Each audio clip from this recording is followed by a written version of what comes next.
제가 오늘 말씀드릴 내용은 바닥과 경계의 새로움에 관해서 라는 주제입니다.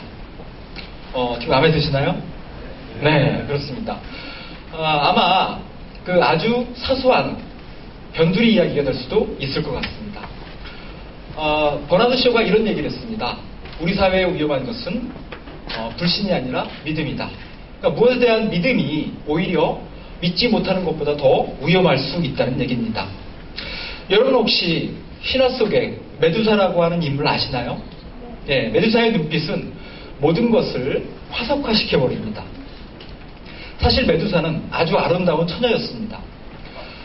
바다의 신 포세이돈의 구애를 받은 메두사는 아테나 신전에서 사랑을 나누게 됩니다. 그리고 자기가 아테나 여신보다 머릿결이 훨씬 더 부드럽다고 자랑하고 다닙니다. 그래서 아테나 여신의 분노를 산 메두사는 지금 보시는 것 같이 흉측한 얼굴이 되고 맙니다.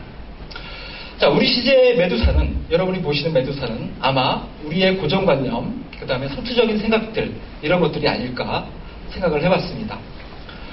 우리가 어떤 구조나 환경 속에 놓이면 우리는 그 안에서 생각하고 판단을 내립니다. 그래서 오늘은 경계, 그 어떠한 기준에 의해서 구별되는 한계에 대해서 말씀을 드려보도록 하겠습니다. 아마 경계는 우리가 가장 두려워하는 지점일지 모릅니다. 여러분들은 경계를 두려워합니다. 왜냐하면 그 끝은 언제나 불안하기 때문입니다. 하지만 우리가 경계를 두려워할 때는 그 이유가 분명히 있는 것 같습니다. 그래서 오늘 그 이유에 대해서 잠시나마 생각을 해보도록 하겠습니다. 경계의 가장 깊은 곳은 바로 바닥이 될 수 있을 것 같습니다. 그래서 오늘 바닥에 관한 저의 개인적인 이야기로 시작을 하도록 하겠습니다. 여러분들은 혹시 바닥의 문장, 바닥의 소리 혹시 들어보셨나요? 바닥에 선 사람들을 위한 글이 될 수 있을 것 같습니다. 바닥은 가슴 아픈 지점입니다.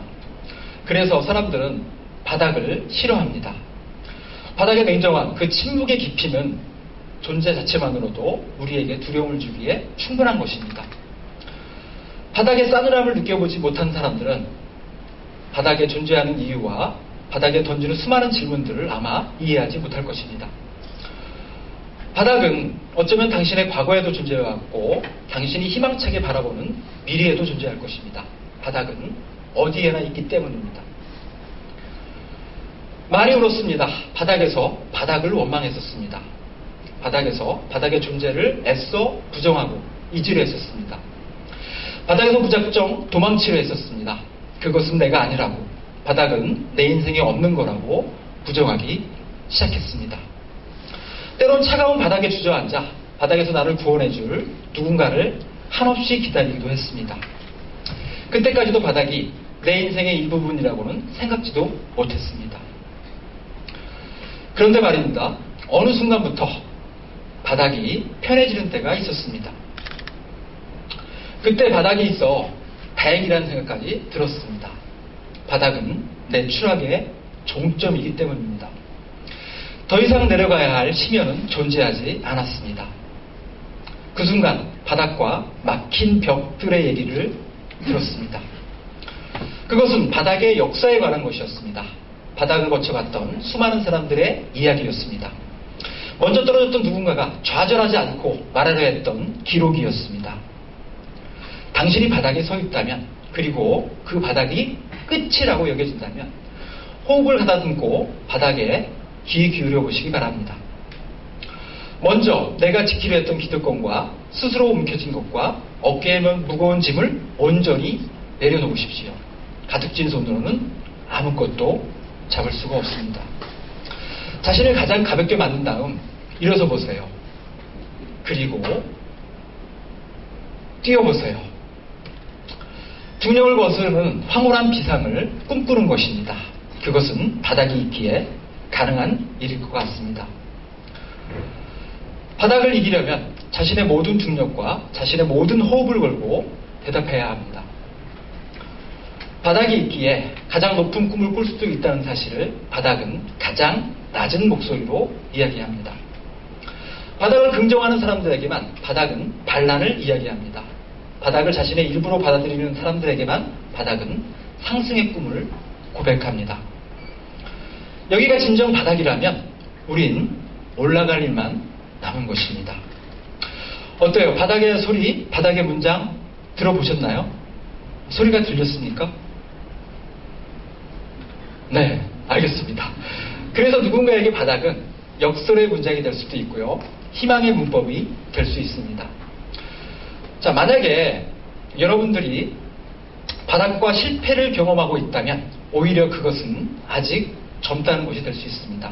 그리고 또한 아직 오를 일이 존재한다는 것이 될 수 있습니다. 우린 바닥과 경계를 두려워합니다. 왜냐하면 극단이고 가장자리이기 때문에 그렇습니다. 심리학에서 평균율의 함정이라는 것들이 있습니다. 우린 각기 너무도 다른데 어쩌면 같아지기 위해 절망적으로 투쟁하고 있는지 모릅니다. 그래서 서로의 취향을 닮아가고 서로의 스펙을 닮아갑니다. 그것은 메두사의 눈빛을 바라본 것처럼 불안으로 우리를 굳게 만들기 때문입니다.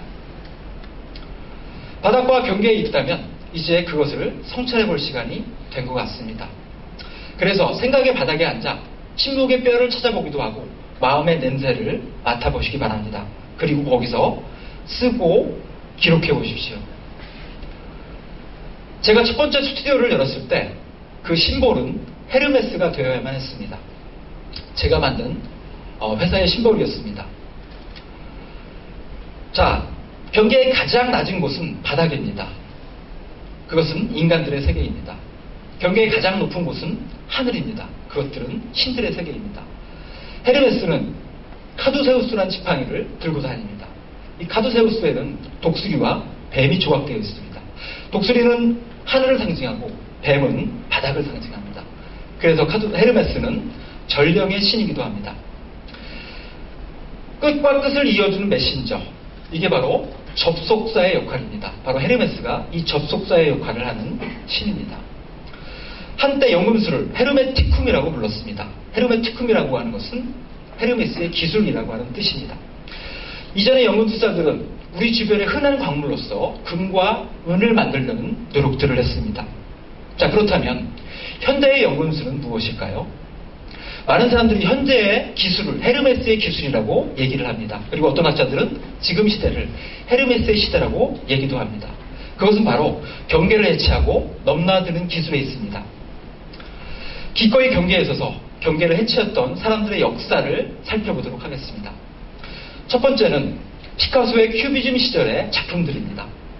보시면 후반기로 갈수록 형태가 급격하게 해체되는 것을 볼 수 있습니다. 바로 형태를 포기했던 것에서 시작을 했습니다. 형태의 권력이 사라지면 우리 눈에는 비로소 다른 것들이 보이기 시작합니다. 여러분들은 형태가 사라지면 어떤 것들이 보일 거라고 생각하십니까? 그것은 색깔이 될 수 있고 공간의 구조가 될 수 있고 화면의 리듬이 될 수 있을 것입니다. 그런 것들이 비로소 화면의 전면에 등장하기 시작합니다. 그래서 큐비즘은 추상미술의 시작이라고 알려져 있습니다. 피카소는 추상과 구상의 경계를 해체했던 것입니다.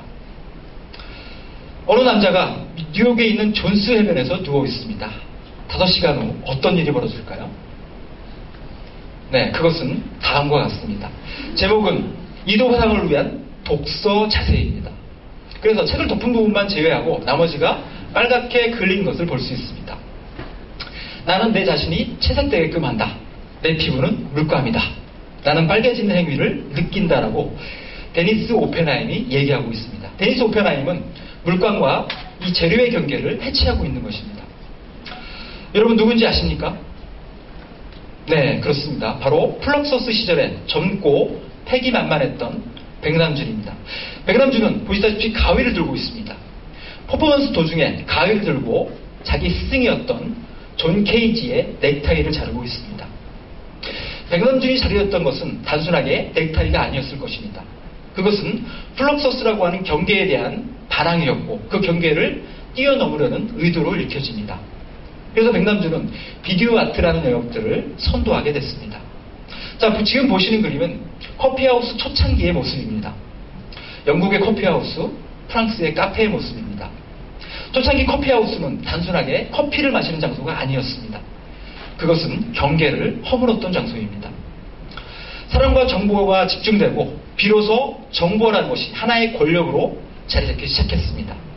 그래서 근대적 개념의 보험과 금융이 탄생한 곳이 바로 커피하우스였습니다. 프랑스 카페에서는 정보 고안과 토론의 장이 만들어졌습니다. 이것은 프랑스 혁명의 도화선이 되기도 합니다.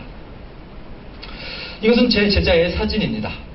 얼굴을 가려달라는 주문에 따라서 제가 트리밍을 했습니다. 이 친구는 이걸 목걸이로 하고 나왔습니다. 바로 이 친구는 액세서리의 경계를 물었던 작업입니다. 누군가에게 모키 스패너는 하나의 공부로 보일 것입니다. 하지만 누군가에게는 이 모키 스패너가 가장 매력적인 액세서리로 보일 수 있을 것입니다. 그래서 공부와 액세서리의 경계를 해치했던 작업이고요. 이것은 다른 용도의 발견이 될 수도 있다는 것입니다. 수년 전 화제가 됐던 책이 있었습니다. 바로 블루오션 전략입니다. 블루오션 전략의 핵심은 시장 경계선을 재구축한다는 데 있습니다. 그래서 대한산업을 관찰하라고 책에 나와 있습니다. 이것이 바로 경계를 넘나들고 경계를 뛰어넘으라고 하는 얘기가 될 수 있습니다. 소설가는 현실의 꿈과 경계를 묻는 사람들입니다. 제가 소설에 관한 짧은 글을 쓴 게 있습니다. 소설은 소설의 실제 같은 허구의 세계, 현실 세계를 살아가는 우리들이 닿을 수 없는 막연한 동경 같은 것, 오랜 동안 그려온 작은 집을 건축하는 상상, 잠깐의 현실에서 나와 나비가 되어버리는 꿈, 그 호전몽의 매트릭스. 그래서 마침내 꿈과 현실의 경계를 잊어보려는 작가의 욕망이 도달한 곳, 이게 제가 생각한 소설의 정의입니다. 40살 후반 단편소설을 쓰기 시작한 디자이너가 있습니다. 제가 그 경우에 하나입니다. 저는 디자이너입니다. 하지만 디자인이 단순하게 외형적인 아름다움을 생산하는 사람이 아니라 디자이너는 생각하는 사람입니다. 디자이너가 생각하는 사람인 경우에 그 대상이 소설이어도 아무 문제가 없을 것입니다. 예술가는 그래서 일과 놀이의 경계를 해체했던 사람들입니다. 예술가들에게 가장 중요한 도구가 바로 연필입니다. 연필은 생각과 도구의 경계입니다. 제가 이 연필을 어떻게 하면 가장 잘 보여줄 수 있을까를 고민을 해봤습니다. 에드워드 블루어 리턴으로부터 그 해답을 얻었습니다. 그것은 바로 이런 모습입니다. 연필은 누군가의 가슴을 명중시킬 수 있는 총이 되기도 합니다. 가장 매력적인 무기가 될 수 있다는 겁니다. 에드워드 드보노는 수평적 사고를 강조했습니다. 우리는 보통 사고를 수직적 깊이로 추구하게 됩니다. 하지만 드보노는 이런 것들을 수평적으로 해체해보라고 얘기하고 있습니다. 바로 수평적 사고는 경계에 있어서 경계를 해체하는 작업인 것입니다. 독일의 생물학자 야코브 폰 윅스킬은 우리는 움벨트에서 생각하고 판단을 한다라고 얘기하고 있습니다. 움벨트는 자기만의 현실을 인식하고 볼 수 있는 세계를 의미합니다. 그래서 우리는 움벨트에 갇힌 상태로 세계를 바라봅니다. 우리는 자신만의 움벨트를 수용하고 거기서 우리의 생각을 멈추게 됩니다. 그렇다면 움벨트보다 더 큰 세계가 있을까요? 네, 야코브 폰 윅스킬은 그것을 웅계붕이라고 얘기합니다. 만일 존재한다면 더 큰 현실. 하지만 우리는 이 웅계붕을 바라볼 수 없습니다. 왜? 우리는 움벨트에서 생각하고 바라볼 수 있기 때문입니다. 자, 그렇다면 우리는 어떻게 해야 될까요? 자, 우리는 이 움벨트를 경계 끝까지 맹렬하게 밀어나가는 방법밖에 없습니다. 그래서 웅계붕에 조금 더 가까워지도록 만드는 것이 현대를 살아가는 우리의 임무가 아닌가 생각을 합니다. 자, 경계를 만났을 때 여러분들이 대처하는 방법을 마지막으로 말씀드리겠습니다. 그것은 담쟁이에게 제가 얻은 교훈입니다. 담쟁이는 비옥한 대지가 아닌 차가운 벽에서 자신의 인생을 시작합니다. 한 뼘의 좁은 공간에서 뿌리내려 마침내 벽 전체를 자신의 영토로 만들고 있습니다.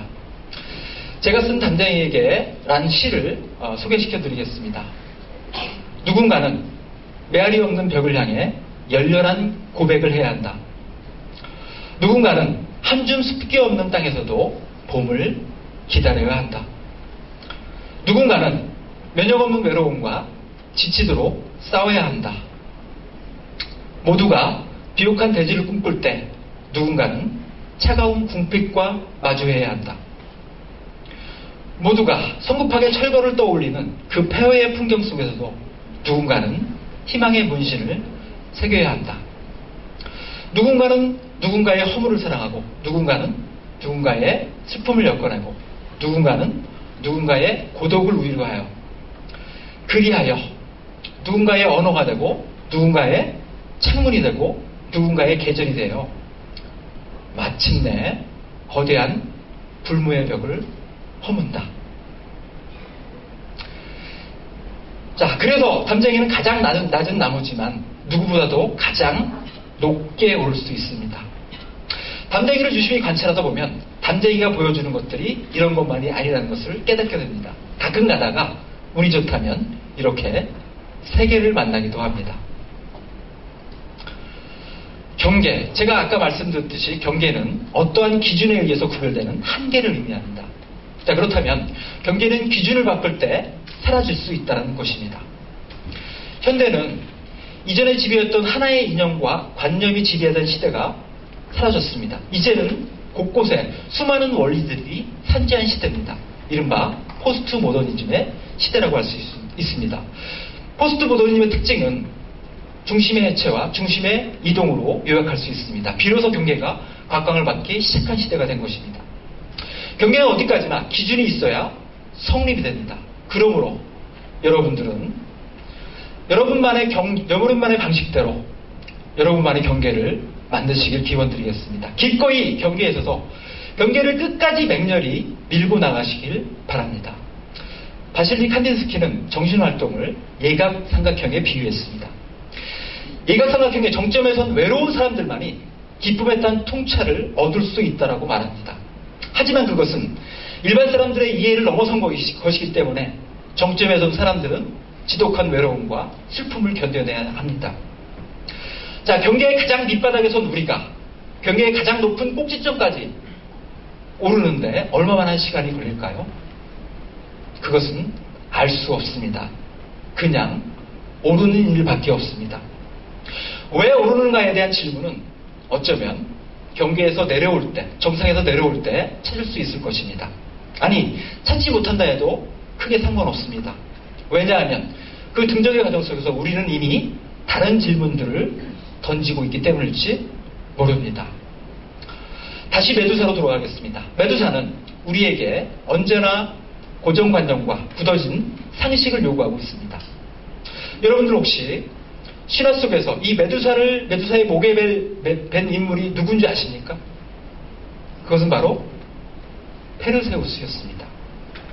페르세우스는 신과 인간 사이에서 태어난 사람입니다. 그래서 페르세우스는 메두사의 목을 저렇게 베어왔습니다. 자, 우리는 마치 두려움을 버린 페르세우스처럼 당당하게 경계를 뚫고 나가야 될 것입니다. 기꺼이 경계에 서보시길 바랍니다. 경계를 해체하고 다시 만들어 보시기 바랍니다.